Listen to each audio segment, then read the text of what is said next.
Bendiciones, hermanos y hermanas. Estamos de vuelta estudiando el libro de los Hechos y en el día de hoy vamos a estar en el capítulo 18, versículo 1 al 11. Amén. Y el título de la enseñanza de hoy es ¿a quién estás influenciando? ¿A quién estás influenciando? Hoy no vamos a hacer un repaso del estudio anterior debido a que tenemos mucho que cubrir en el día de hoy. Puede buscar el estudio anterior en YouTube y está titulado Puedes describir en quién has creído. Puedes describir en quién has creído. De esa manera vas a ver lo que hablamos anteriormente al estudio de hoy. Amén. A través del estudio vamos a hacer varios paréntesis y la escritura nos lleva a esos paréntesis. Debemos aclarar ciertas cosas a medida que vamos profundizando. Con eso en mente comencemos a leer en Hechos capítulo 18 versículo 1. Amén. La palabra de Dios dice así: pasadas estas cosas, Pablo partió de Atenas y vino a Corinto. Y hallando a un judío llamado Aquila, natural de Ponto, que hacía poco que había venido de Italia, y a Priscila, su mujer, porque Claudio había mandado que todos los judíos saliesen de Roma, y se vino a él. Vamos a comenzar con el primer paréntesis. El emperador Claudio reinó desde el año 41 después de Cristo hasta el 54 después de Cristo. El emperador Claudio hizo un edicto en el cual expulsaba a todos los judíos de Roma. ¿Por qué? Vamos a ver lo que nos dice John Keel y Adam Clarke. Estos dos comentaristas van de la mano en lo que describieron cada uno en su comentario bíblico, ¿no? Dice así: expulsaron de Roma a los judíos que continuamente provocaban tumultos, siendo movidos a ellos por un tal Cristo, quien generalmente se entiende que es Cristo, y se cree que la razón que este edicto fue que los judíos en Roma continuamente se oponían y disputaban con los cristianos acerca de que Jesús era el Mesías. Claudio, el emperador Claudio, que era de carácter tímido, temía un tumulto y que pudiera traer problemas en su detrimento. Por lo tanto, desterró a todos los judíos con quienes los cristianos estaban involucrados. Vemos que por justo, por los pecadores pagan los justos, porque habían judíos ahí que se habían convertido a Cristo y aún así fueron expulsados. Esta determinación de Claudio por expulsar a los judíos de Roma no fue por un motivo antisemítico, sino por un motivo político. Sea una estrategia política por parte del emperador, esto no deja de ser incorrecto. ¿Amén? Al igual que muchas personas en autoridad, a través de la historia, yo creo que Claudio ignoraba el pacto que había entre la gente de Israel, entre los judíos y Dios. Y ese es el pacto de Abraham, el pacto que hizo con Abraham. Eso está vigente todavía hasta el día de hoy. El pacto con Abraham. Usted dirá, ¿dónde está eso? Vamos a reflejar en la memoria, porque esto es algo de escuela dominical. Eso está en Génesis capítulo 12, versículo 2. Vamos a ir al grano ahí. La palabra de Dios dice: y haré de ti una nación grande y bendecirte y engrandeceré tu nombre y serás bendición. Mira, aquí viene la cláusula importante: y bendeciré a los que te bendijeren y a los que te maldijeren maldeciré, y serán benditas en ti todas las familias de la tierra. Esto es simple. Bendeciré a los que te bendijeren y maldeciré a los que te maldijeren. Espero que esta nueva administración gubernamental que tenemos hoy respete eso y tenga eso en cuenta. Si este país quiere ser bendecido, hermano, hermana, lo primero que debe hacer es bendecir a Israel en todos los aspectos. Bendecir a Israel en todos los aspectos. Hay que tener cuidado con el antisemitismo. El pacto de Abraham todavía está vigente, hermanos y hermanas. El pacto de Abraham todavía está vigente. Muchas personas solo piensan que el antisemitismo ocurrió durante el Holocausto, nada más, pero han habido otras instancias a través de la historia en lo cual países, reinados, imperios se han ensañado por la nación judía y los han expulsado, los han maltratado, los han conquistado a través de la historia. Brevemente vamos a incursionar para que tengan una idea de la persecución que ha sufrido el pueblo de Dios a través de la historia. Amén. Vamos a ver, fueron cautivos bajo los asirios en el año 733 aproximadamente antes de Cristo. Cautivos bajo los babilonios en el año 597 a.C., en el año 587 a.C., fueron expulsados de Roma en el año 139 a.C., en el año 19 después de Cristo, en el año 41 al año 53 después de Cristo, la expulsión a través de Claudio desde Roma. En el año 73 después de Cristo hubo una guerra judeo-rumana, lo cual causó que los judíos fueran casi exterminados y perseguidos. En el año 117 después de Cristo, la revuelta de diáspora, las personas que estaban en control en ese momento hicieron una limpieza étnica, tratando de eliminar a todos los judíos. 135 después de Cristo fueron expulsados del mismo Judea. 415 después de Cristo fueron expulsados de Alejandría. Ahora vamos a ver ciertos países que ya estaban establecidos en el siglo XIV, siglo XIII. Por ejemplo, Austria expulsó a todos los judíos en el año 1421. Inglaterra expulsó a los judíos en el año 1290. Francia expulsó a los judíos en el año 1394. Hungaria también expulsó a los judíos en el año 1349 y en el año 1360. Lituania en 1495. Milán expulsó a los judíos en 1597. Nuremberg en 1499. Portugal en 1497. Sicilia, diciembre de 1492. España, 21 de marzo de 1492. Fueron expulsados también de Yemen en 1679. Vemos que a través de la historia el pueblo judío ha sido expulsado, ha sido exiliado, maltratado. En 1917, territorio de Jaffa, fueron expulsados los israelitas por los otomanos. En 1939 a 1945, el periodo que duró la Segunda Guerra Mundial, fueron torturados, muertos a través de Alemania y toda Europa, en el llamado Holocausto. En 1962 fueron expulsados de Algeria. En 1968 fueron expulsados los judíos de Polonia comunista. En 1970 fueron expulsados los judíos de Egipto. En 1970 fueron expulsados de la Unión Soviética. En 1972 de Uganda. En 1984 de Etiopía. En 2003 de Libia.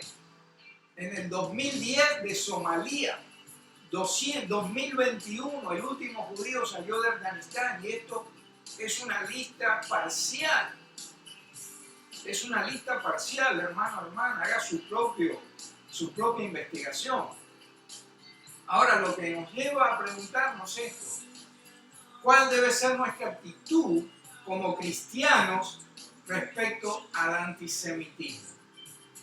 En los países latinos se usa mucha jerga, que todo termina con una broma, se tilda a los judíos de tacaños, se tilda a los judíos de muchas cosas. ¿Y cómo debe ser nuestra actitud como cristianos contra todas estas cosas, contra estos bichos culturales, contra el antisemitismo? Sencillamente, hermano, hermana, acuérdese de una cosa: el pacto de Abraham todavía está vigente. Cuidado lo que sale de su boca, porque Dios dijo que maldecirá a los que maldicen a Israel y bendecirá a los que bendicen a Israel, a su pueblo. Y acuérdese también de esto, muy importante: ¿de qué nacionalidad era nuestro Señor y Salvador? Lo voy a dejar pensando en eso. Sigamos adelante. Vemos que Pablo se queda con Aquila y con Priscila. ¿Por qué? Vamos a seguir leyendo. El libro de los Hechos, capítulo 18, versículo 3 nos dice: porque era de su oficio, posó con ellos y trabajaba, porque el oficio de ellos era hacer tiendas. Acá vamos a hacer otro paréntesis muy importante. Pablo el apóstol trabajando, no lo puedo creer. Pablo el apóstol tenía un oficio, no lo puedo creer.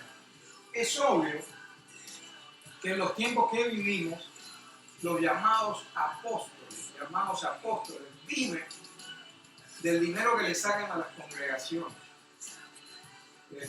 Como muchas personas ahí que ponen en un pedestal a ciertas personas, se preguntaron: ¿cómo Pablo va a trabajar siendo un apóstol? La Biblia debe estar equivocada, la Biblia se debe contradecir. ¿Cómo un apóstol va a trabajar? Es gente que no ha leído la palabra, como dice el libro de Oseas: mi pueblo perece por falta de conocimiento, en Oseas 4:6. Gracias a Dios que Pablo aclara muchas cosas en otros libros de la Biblia. Vamos a leer Segunda de Tesalonicenses, capítulo 3, versículo 7 en adelante. Segunda de Tesalonicenses, capítulo 3, versículo 7 en adelante. La palabra de Dios dice así, y ahí está hablando Pablo: porque vosotros mismos sabéis de qué manera debéis imitar. Subraya ahí. ¿Qué está diciendo Pablo? Sabéis de qué manera debéis imitar. Porque no anduvimos desordenadamente adelante de vosotros, ni comimos el pan de ninguno de balde. Miren lo que sigue ahí, muy importante, presta atención, hermano, hermana.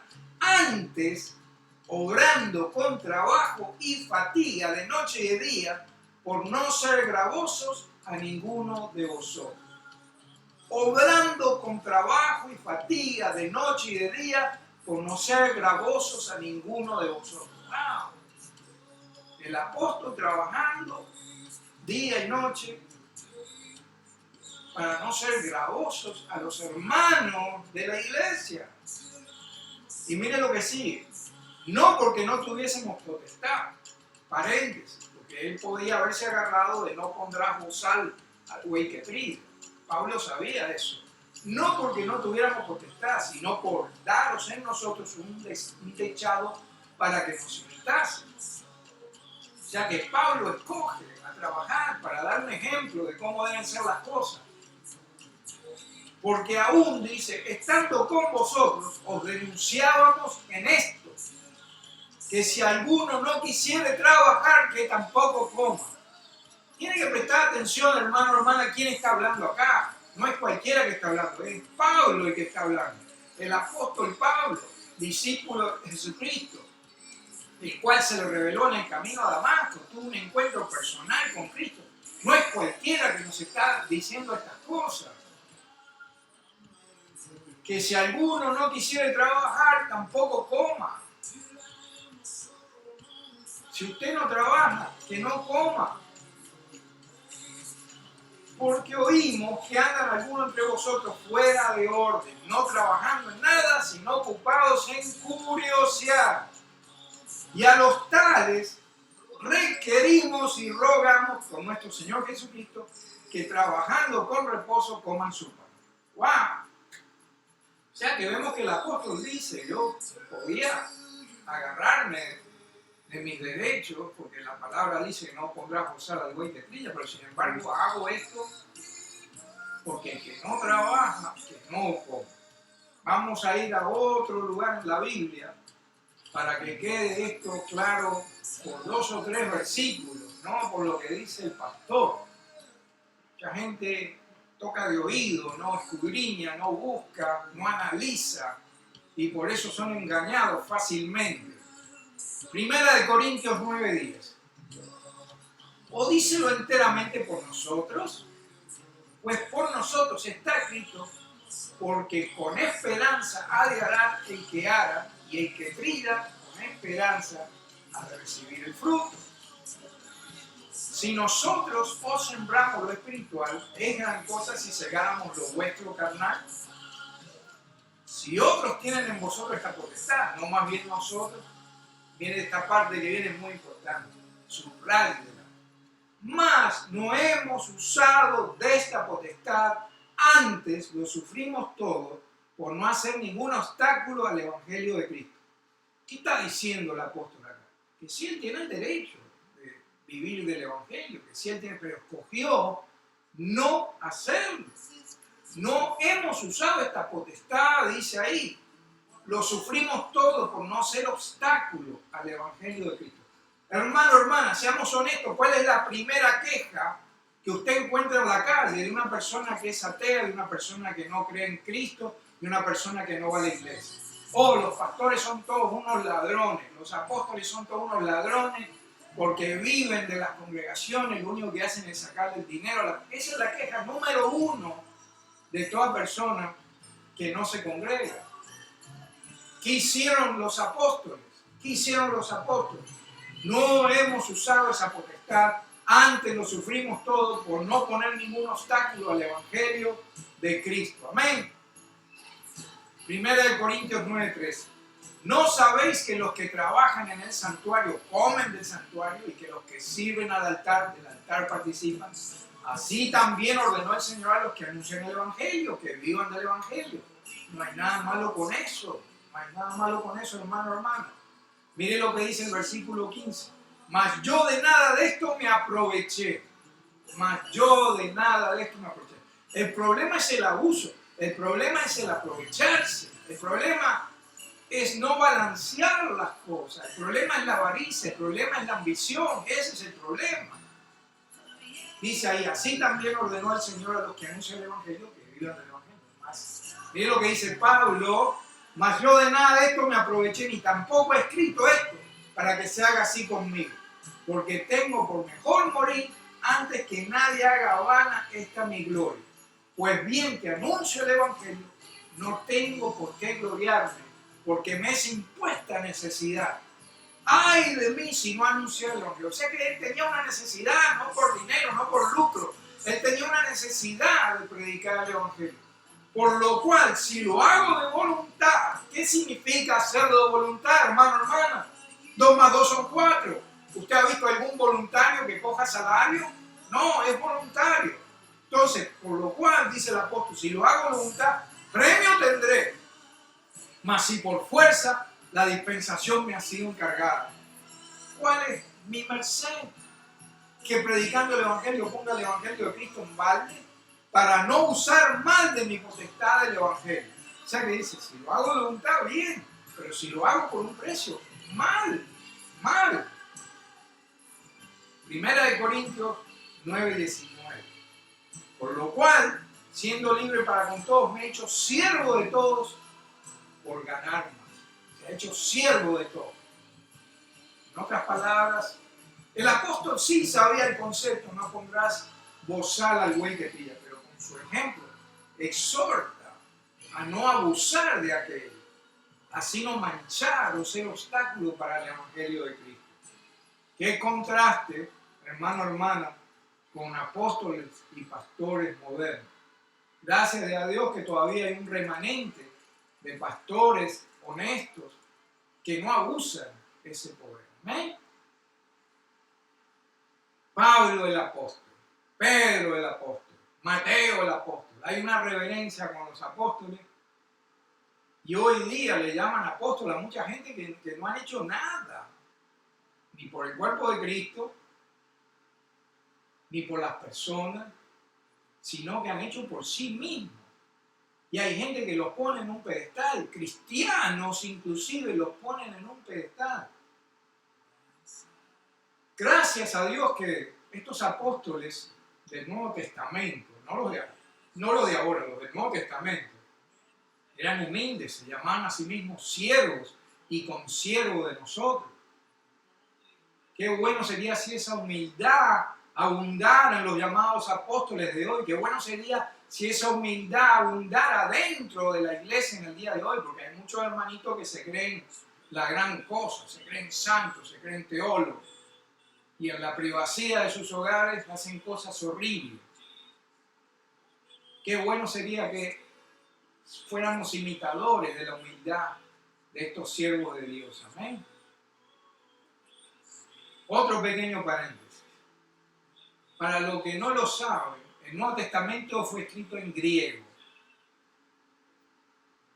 La palabra apóstol aparece aproximadamente 20 veces en la versión de King James en inglés y en la Reina Valera aproximadamente también 20-21 veces.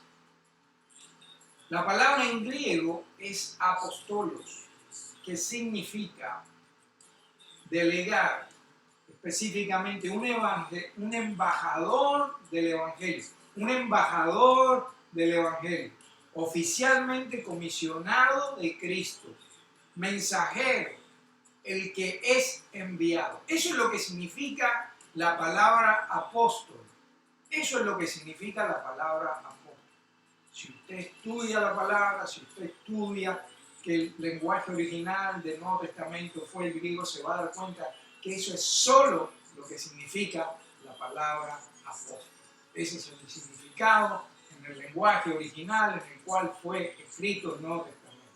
De vuelta, es la palabra en griego apostolos, que significa embajador del Evangelio, oficialmente comisionado de Cristo, mensajero, el que es enviado. O sea que un apóstol, en resumen, es aquel que es enviado a hacer un trabajo de embajador, aquel que es enviado a hacer un trabajo de comisionado. Eso es lo que significa apóstol, no que están por arriba de ti o de mí. Amén.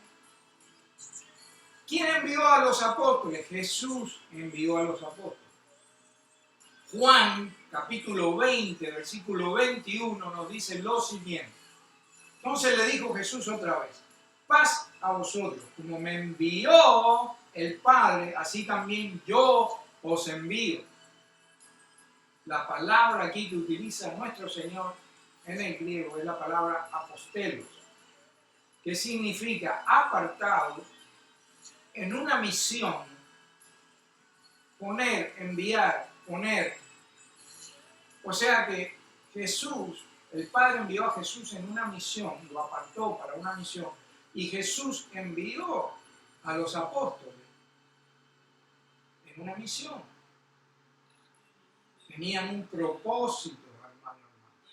Los enviados, comisionados de Cristo, embajadores de Cristo. Eso es lo que es un apóstol. Amén. ¿No le suena familiar todo esto, hermano, hermana? Tenemos que dejar el letargo espiritual. Tenemos que dejar el letargo espiritual. Hay gente que cuando uno le habla, la verdad se duerme, no quiere escuchar, o pone la cabeza. Si el piso de la iglesia fuera de arena, hacen un agujero y meten la cabeza ahí como la avestruz para no escuchar estas cosas. Pero tenemos que aprender a crecer. Al igual que Jesús envió a los apóstoles, también nos envía a todos nosotros, no solo a mí, no solo a Roger, no solo a Poli, no solo a Pastor Vini, no, a todos nosotros nos envía a hacer la gran comisión. Él nos dio la autoridad, ahora depende de nosotros de aceptar y ejercer la posición de enviados. Amén. A ver si alguien por ahí dice un amén.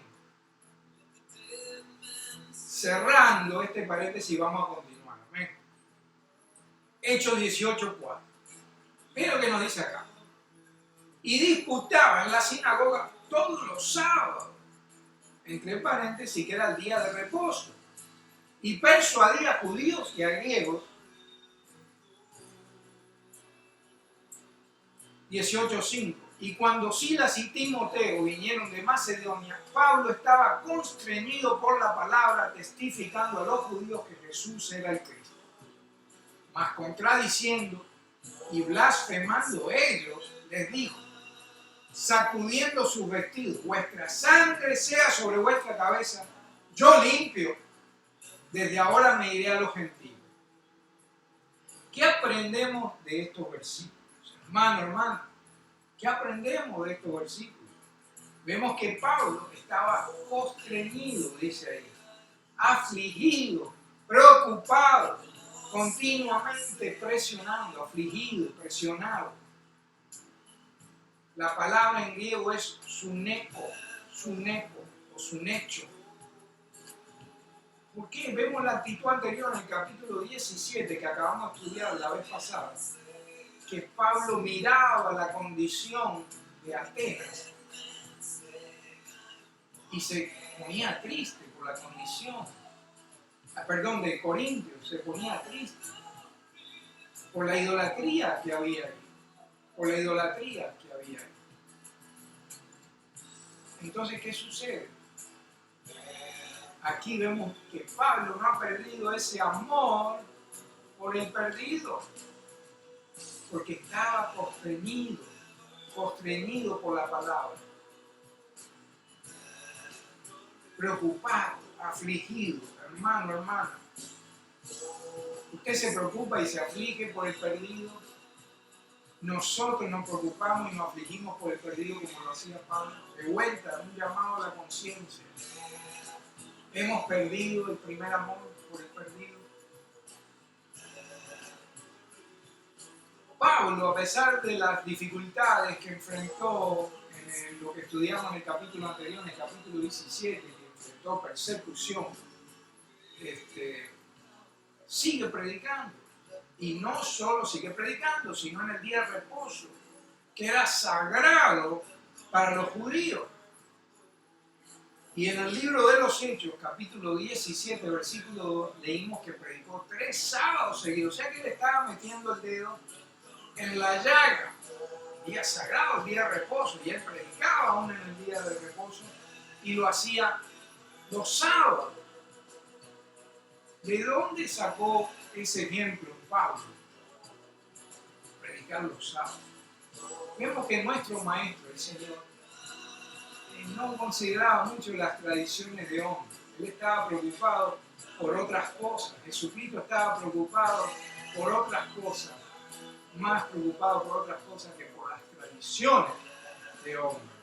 Vamos a leer Mateo capítulo 12, versículo 1, lo que hace Jesús ahí. Y nos vamos a dar cuenta que el Señor tenía otras prioridades. Amén.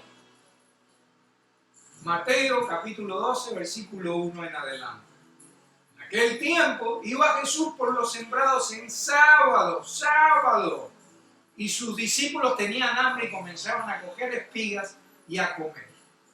Y viendo los fariseos le dijeron, he aquí tus discípulos hacen lo que no es lícito hacer en sábado.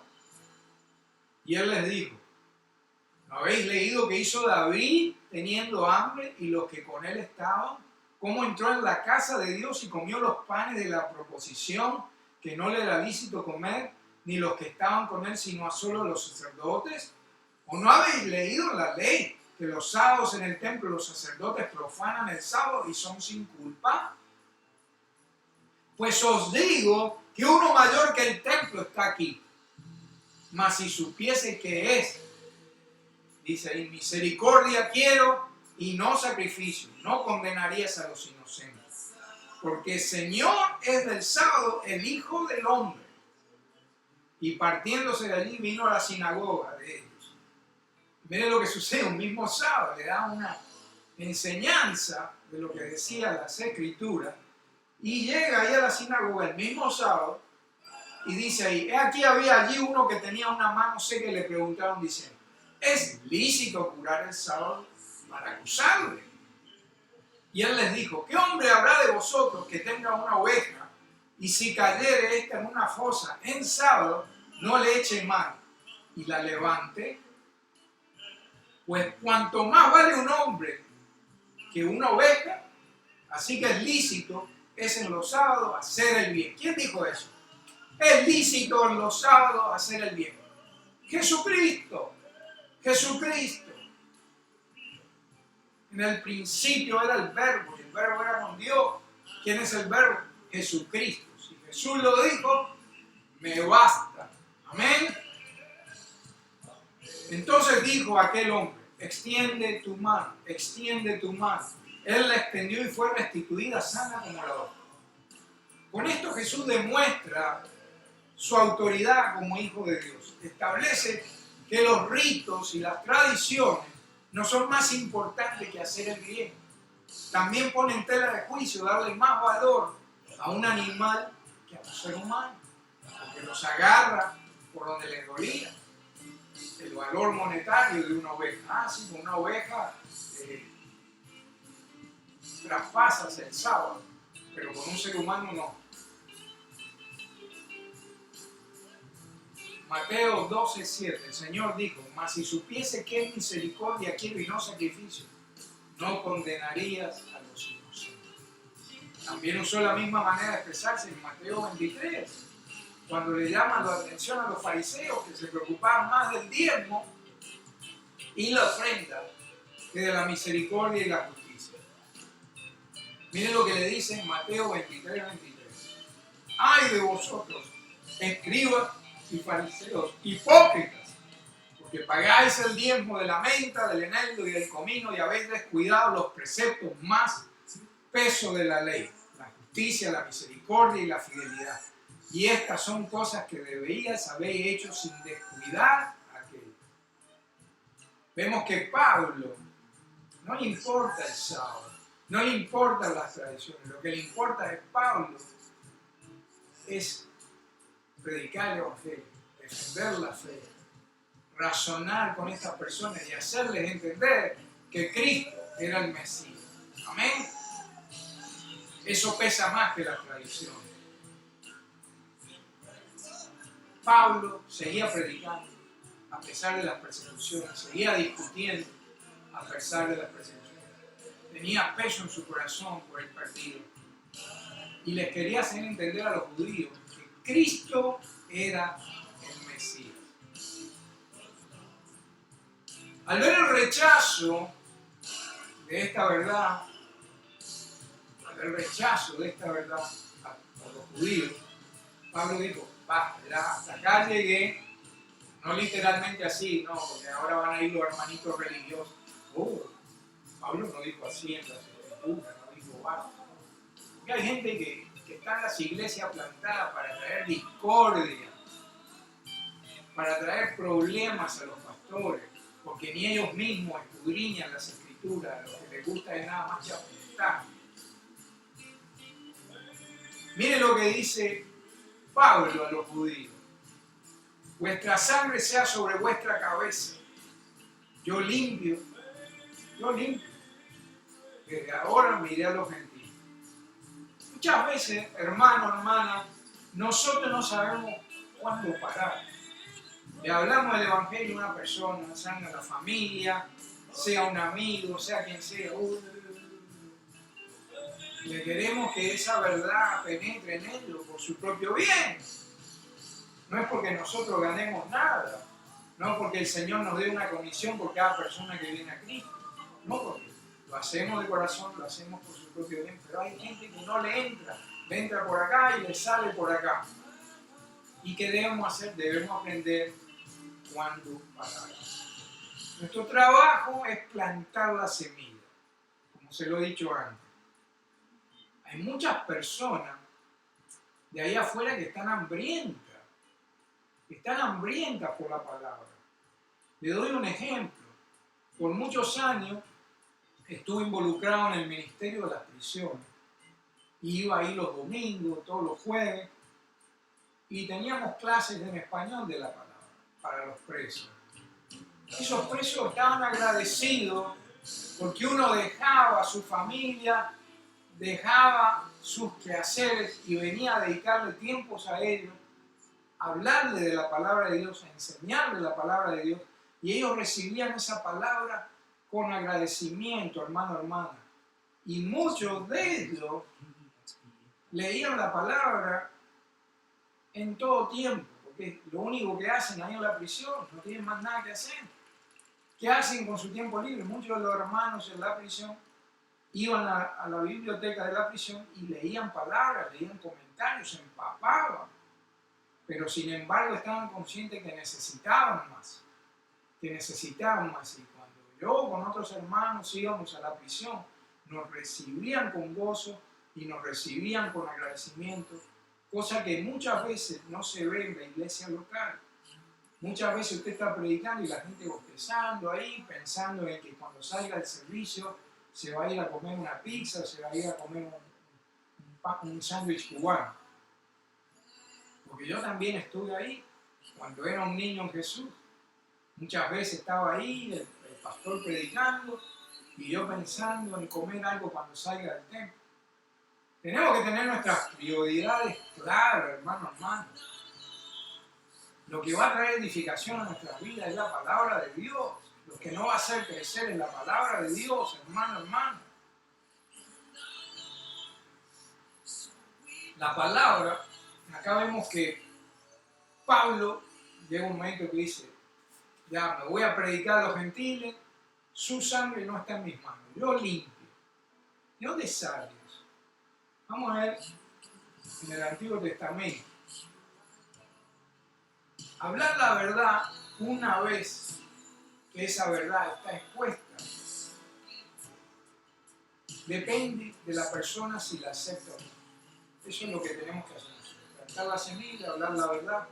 Y una vez que esa verdad está ahí afuera, esa verdad está expuesta, depende de esa persona aceptarla o no. Esa sangre no está en nuestras manos.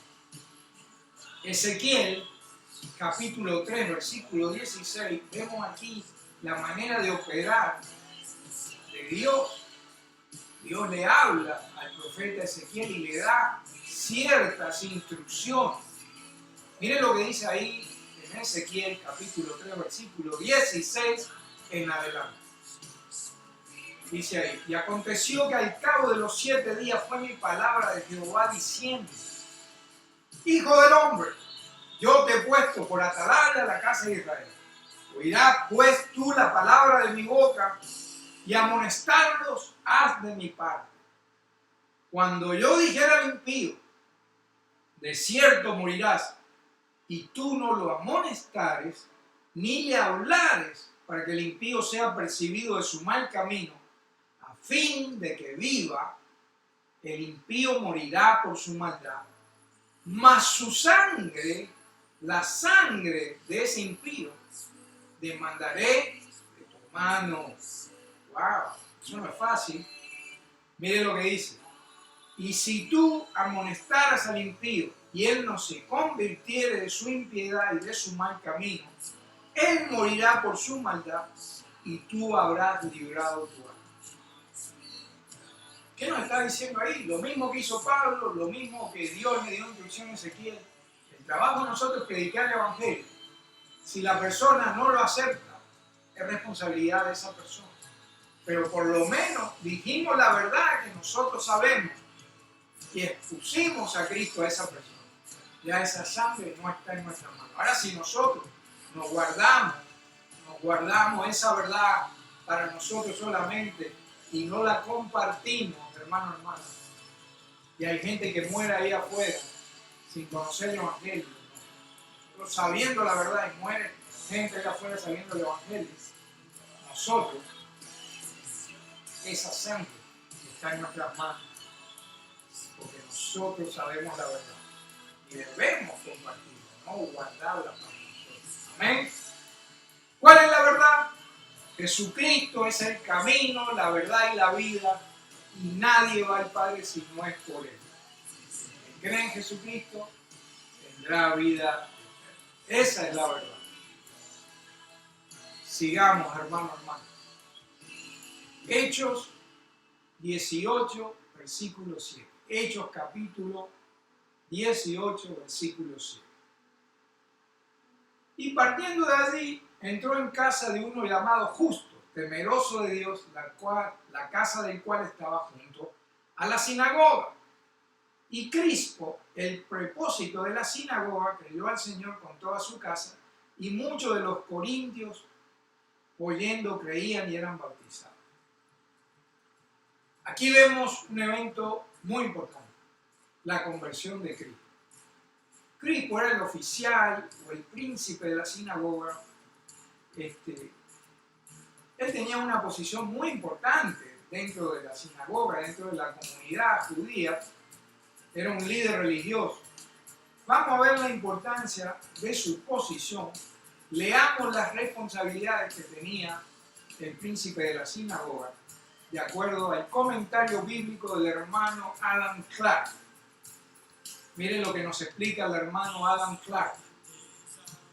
El oficial en jefe de la sinagoga presidía las asambleas, interpretaba la ley, decidía en todo tipo de temas en cuanto a lo que era legal o ilegal de acuerdo a la ley, castigaba a los transgresores, excomunicaba a los rebeldes, solemnizaba los matrimonios y emitía divorcios. ¡Wow! Todas esas responsabilidades tenía el encargado de la sinagoga, el príncipe de la sinagoga.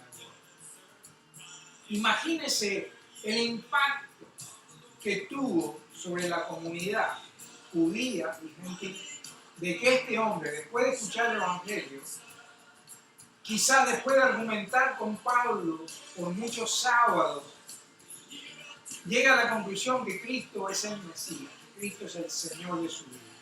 ¡Wow! Lo acabamos de leer ahí, hermano. La Escritura nos dice: Cristo, el prepósito de la sinagoga, creyó al Señor con toda su casa, y muchos de los corintios creían y eran bautizados. ¡Wow! La conversión de Cristo no se quedó ahí. No se quedó ahí. Mucha gente creyó y eran bautizados, dice la palabra. Y también Pablo llega a bautizar a Crispo.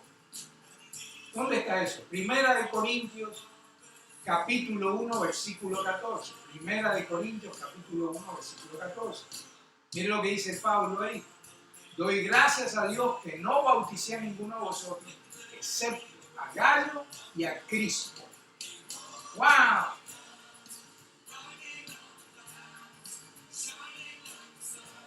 Ya Jesucristo anteriormente, cuando anduvo caminando con los discípulos, ya había impactado a un príncipe de la sinagoga. ¿Dónde está eso? Está en Marcos 5:22. Marcos 5:22. Y vino uno de los príncipes de la sinagoga llamado Jairo, y luego que le vio, se postró a sus pies. Y le rogaba mucho, diciendo: mi hija está a la muerte, ven y pondrás las manos sobre ella para que sea salva y vivirá. Y entrando les dice: ¿por qué os alborotáis y lloráis? Saltamos ahí del 5:23 al 5:39. Vemos que Jairo le pide a Jesús que sane a su hija. Y Jairo era el príncipe de la sinagoga. En Marcos capítulo 5, versículo 39, y entrando les dice: ¿por qué alborotáis y lloráis? La muchacha no es muerta, mas duerme. Y hacían burla de él, mas él, echado fuera todo, toma al padre y a la madre de la muchacha, y a los que estaban con él, entra donde la muchacha estaba, y tomando la mano de la muchacha, le dice: Talita cum. Y si lo interpretara, dice: muchacha, a ti te digo, levántate. Luego la muchacha se levantó y andaba, porque tenía 12 años, y se espantaron de grande espanto. Mas él mandó mucho que nadie lo supiese, y dijo que le diesen de comer. La pregunta es la siguiente. Vemos que nuestro Señor Jesús impactó al príncipe de la sinagoga llamado Jairo. Vemos que Pablo, discípulo de Jesucristo, apóstol de Jesucristo, enviado de Jesucristo, que recibió el Evangelio por revelación personal en el camino a Damasco. Pablo impactó tanto a Cristo que Cristo aceptó a Jesús como su Señor. Nos debemos hacer esta pregunta: ¿a quién estamos impactando nosotros? Hermano, hermana, estamos impactando a gente en nuestro trabajo, estamos impactando a nuestros vecinos, estamos impactando a nuestros hijos, estamos impactando a nuestros nietos, estamos impactando a nuestros familiares. ¿A quién estamos impactando? ¿Hay algo diferente en nosotros? ¿Estamos reflejando esa verdad? ¿Estamos reflejando a Cristo? Analicémonos, hermano, hermana. La palabra nos dice en 1 Corintios 4:16: por tanto, os exhorto, ser imitadores míos.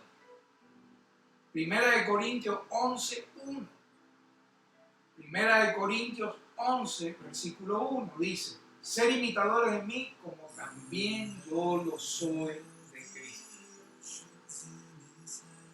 Efesios capítulo 5, versículo 1 nos dice: sed pues imitadores de Dios como hijos amados. Sed pues imitadores de Dios como hijos amados.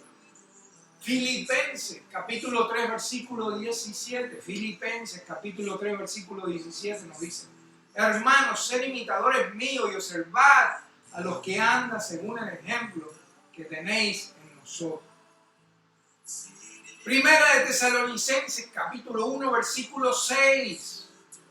Y vosotros vinisteis a ser imitadores de nosotros y del Señor, habiendo recibido la palabra en medio de mucha tribulación con el gozo del Espíritu Santo.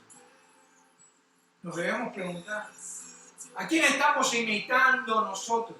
¿Estamos imitando a Jesucristo? ¿Estamos imitando el ejemplo que nos dieron estos apóstoles, estos hombres de Dios?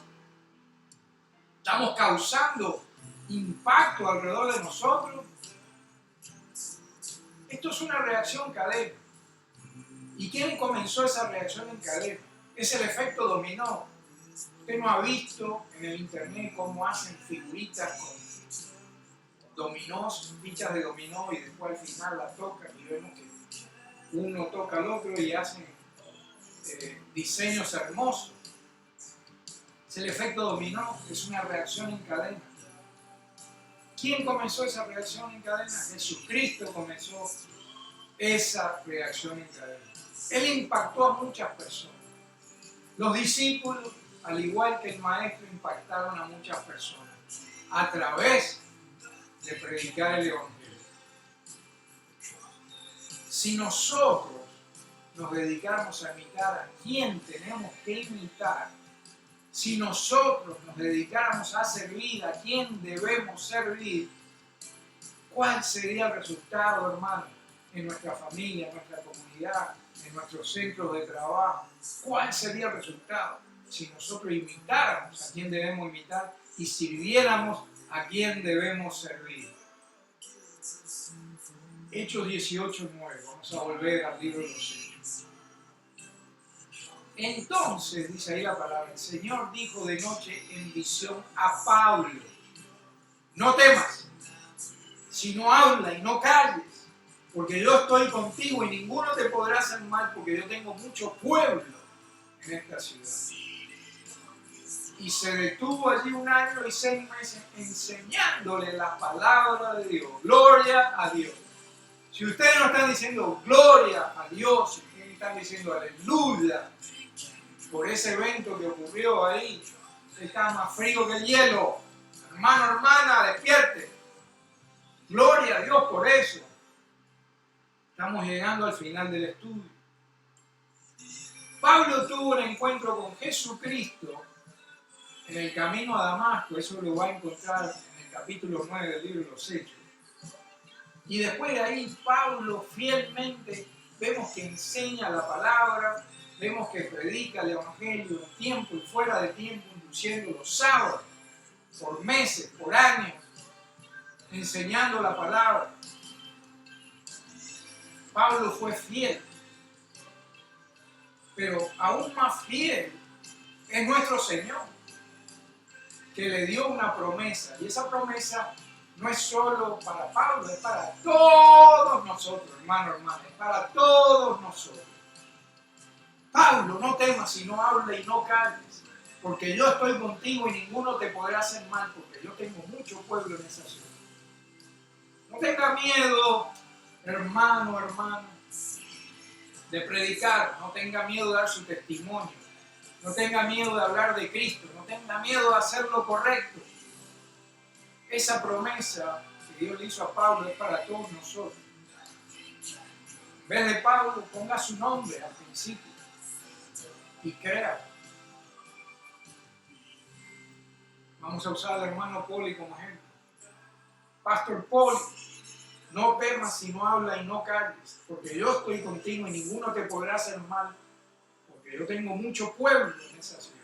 Pastor Roger, no temas si no habla y no calles, porque yo estoy contigo y ninguno te podrá hacer mal. Loli, no temas si no habla y no calles, porque yo estoy contigo y ninguno te podrá hacer mal. Hermano Nico, no temas si no habla y no calles, porque yo estoy contigo y ninguno te podrá hacer mal. Podemos poner el nombre ahí adelante de todo y cada uno de ustedes. No tenga miedo, hermano, hermana, porque Dios está con usted y va a estar con usted hasta su venida o hasta que lo llame a casa. Josué, capítulo 1, versículo 9, nos dice: mira que te mando que te esfuerces y seas valiente. No temas ni desmayes, porque Jehová tu Dios será contigo en donde quiera que fueres. Jeremías capítulo 1, versículo 7. Y díjome Jehová, no digas, soy niño, porque a todo lo que te enviaré irás tú y dirás todo lo que te mandaré. No temas delante de ellos, porque contigo soy para librarte, dice Jehová. Muchas veces tenemos muchas excusas. No sé, no puedo, tengo miedo, tengo vergüenza, soy tímido. Y díjome Jehová, no digas soy niño, porque todo lo que te enviaré irás tú y dirás todo lo que te mandaré. No temas delante de ellos, porque contigo soy para librarte, dice Jehová.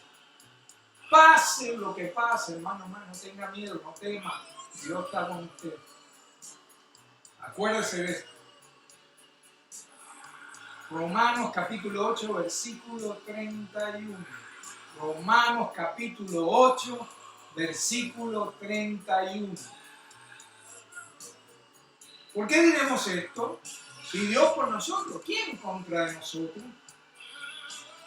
El que aún a su propio Hijo no perdonó, antes le entregó por todos nosotros, ¿cómo no nos dará también con Él todas las cosas?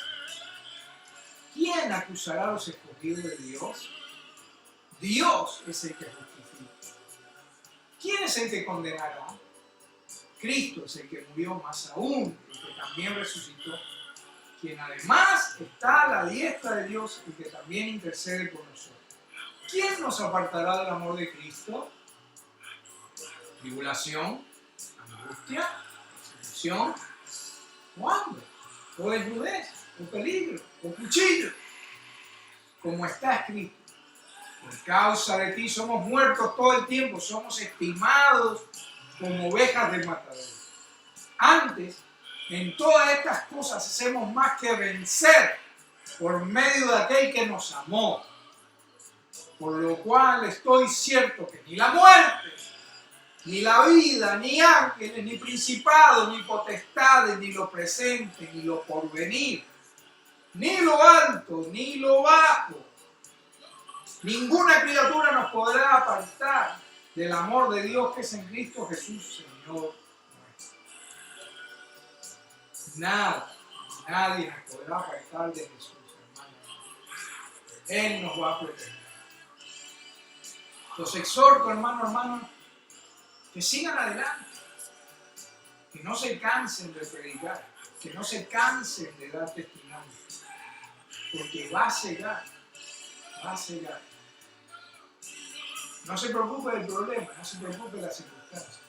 Usted ponga los ojos en Jesús, en el autor y consumador de nuestra fe, y siga adelante. Con eso terminamos la enseñanza de hoy, mis hermanos, y que Dios me los continúe bendiciendo, los llene de su espíritu y los lleve a toda la bendición.